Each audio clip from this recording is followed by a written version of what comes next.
45 milyong pisong halaga ng droga ang nasabat sa isang bypass operation sa Malate, Maynila. Narito report ni Mav Gonzalez.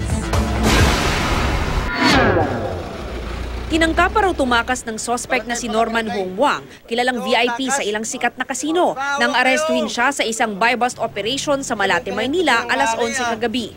Unang nakuha sa kanya ang 1 kilo ng hinihinalang shabu at marked money na nagkakahalaga ng 800,000 piso.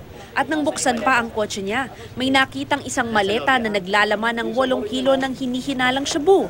Sa kabuuan, 9 kilo ang nasabat na tinatayang nasa 45 million pesos ang street value.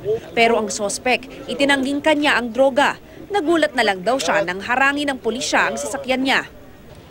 Wala nang pinapakita sa akin, kaya natutok sa akin balin. Buksan yung pinto, tapos sakay na sila.